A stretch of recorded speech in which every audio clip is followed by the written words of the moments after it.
Dan para pemegang kebijakan, mohon pasal dan ayat yang tadi itu yang berakibat pada kerusakan moral bangsa seperti pasal 101, 103 dihapus.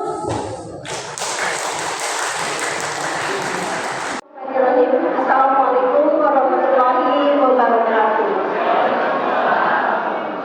Saya awali dulu bahwa untuk membuat perumusan ini sebetulnya tidak mudah, sangat sulit dalam waktu yang singkat. Saya harus membuat rumusan-rumusan dan dibantu oleh para guru besar yang ada di belakang saya ini. Alhamdulillah 5 menit harus selesai. Saya akan mencoba untuk menyampaikannya. Mudah-mudahan apa yang saya sampaikan ini biiznillah la haula wala quwwata illa billah. Baik, pertama didasari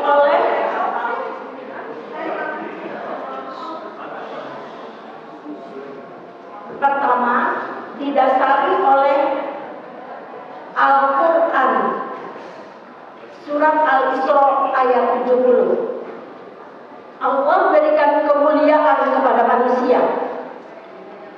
Manusia di atas makhluk lainnya. Manusia diciptakan sebagai makhluk dengan struktur paling sempurna, tersempurna. Dalam surat At-Tin ayat 4, dan ditempatkan pada kedudukan terhormat, makhluk mulia di atas makhluk lainnya. Manusia adalah makhluk yang dihormati, yang mulia, Quran. Yang kedua, didasari oleh Undang-Undang 45, didasari oleh Pancasila. Maka hal ini harusnya menjadi pedoman kita. Harusnya kita bertemu dengan hal yang disebutkan tadi. Tapi apa yang terjadi? Ini menimbulkan masalah. Ini menimbulkan kegaduhan, yaitu munculnya peraturan pemerintah nomor 28 pasal 103 yang sebetulnya kaitan juga dengan pasal 101B.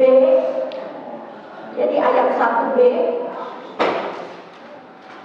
pasal 103 yang berkaitan dengan ayat 1. Ayat 1, kemudian kalau saya ayat 2 dan ayat 4.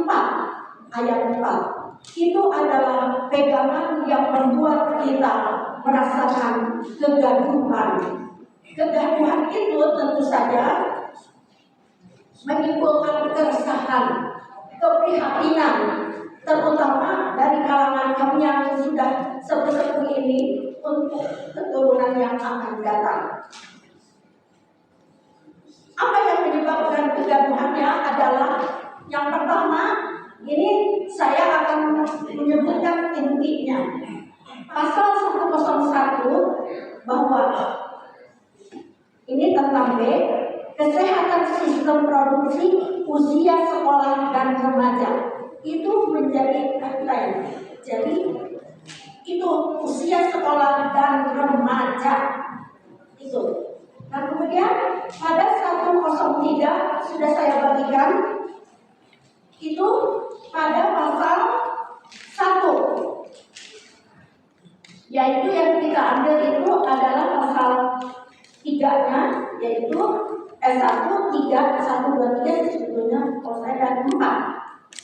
Pertama saya sebutkan upaya kesehatan sistem reproduksi usia sekolah, jadi nyambung dengan yang tadi, dan remaja sebagaimana dimaksud dalam pasal 101 ayat 1 huruf B, paling sedikit berupa pemberian komunikasi, informasi, dan edukasi serta pelayanan kesehatan reproduksi. Jadi catatannya usia sekolah, bukan seperti yang disampaikan bahwa oh ini syarat untuk yang mau nikah yang sudah menikah usia sekolah berapa tahun? Itu catatan resah kita. Nah kemudian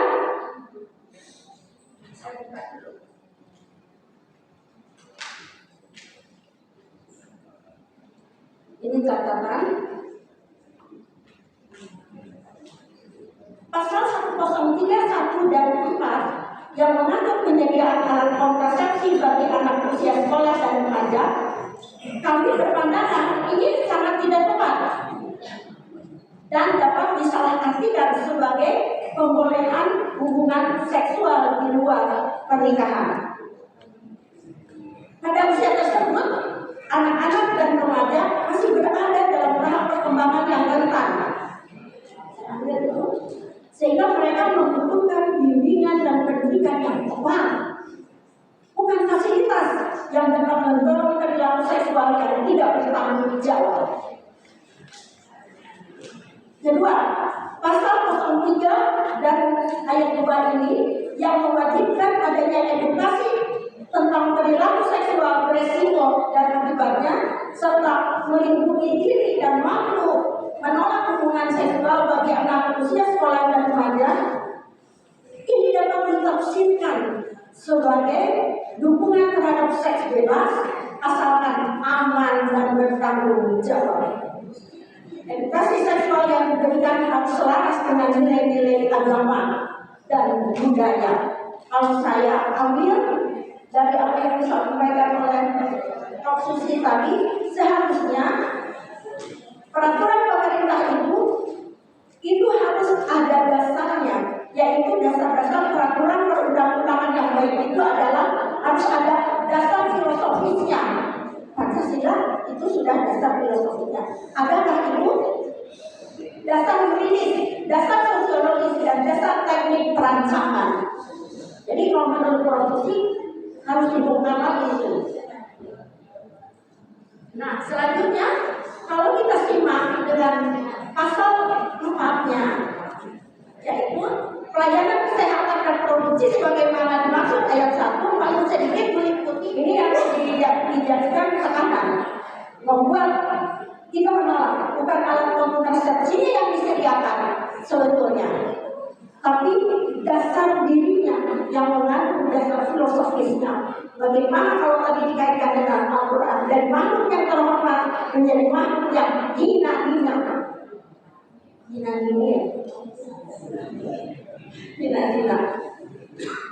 Selanjutnya, kesimpulannya.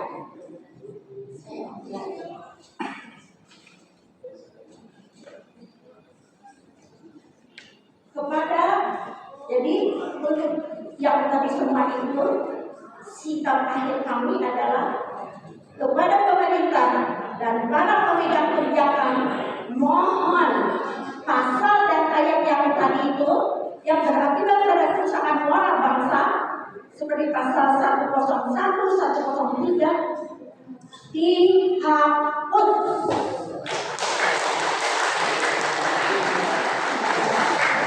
Ayat 1 dan ayat 4 dihapus, dan cukup sekali ini saja terjadi, tidak akan pernah diulang lagi. Berlakulah, pelajarilah sebelum peraturan pemerintah itu muncul, seperti tadi disampaikan oleh para narasumber, harus belajar filosofisnya dulu, dasarnya, harus tahu yuridisnya, harus tahu dasar sosiologisnya, dan harus tahu dasar teknik perancangannya. Untuk itu, saya sampaikan sikap ini mudah-mudahan bisa menjadi tuntunan, patokan, bukan mau menentang, bukan menghancurkan, justru mau membuat supaya kita ini menjadi aman dan aman. Sekian, terima kasih. Assalamualaikum warahmatullahi wabarakatuh.